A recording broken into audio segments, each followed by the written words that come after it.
Matthew, tell me, did you ever think New York Fashion Week men's would emerge? Yeah, I was really hopeful. I feel like, of course, men's has always been happening here, but it's nice that we have our own week, and I'm really happy that this all came together. And it was a lot of work to put it together. You were on the selection committee, and tell me a little bit about that. Well, we wanted to try to figure out something that was, appropriate with the European calendar.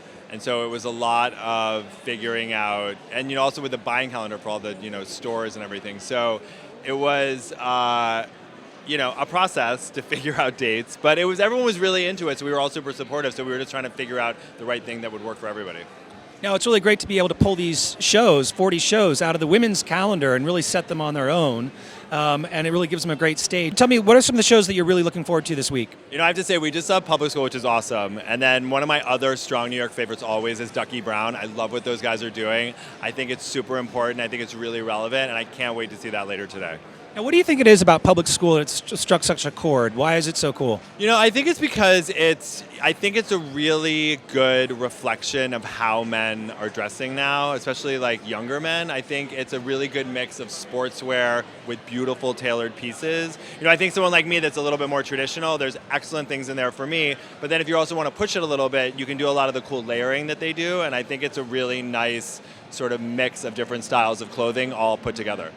Now, spring season, tell me, what is one thing that you just can't live without in your wardrobe for spring? Oh, spring, I definitely can't live without a washed linen dress shirt. I'm obsessed with washed linen dress shirts. We just saw some beautiful ones at Thomas Meyer earlier today, and I'm loving that they're light. They're in this hot weather. I mean, it's so hot out today.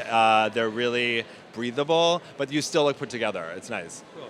And then what about the CFDA and their sort of support of New York Fashion Week? The CFDA has been wonderful pulling this all together. I mean, without them, none of this would have happened. I have to say that, from the beginning, Stephen was a huge proponent of this and has been for years. And actually, we've all kind of been talking about this for a really long time. So I'm really happy. Thank you, CFDA.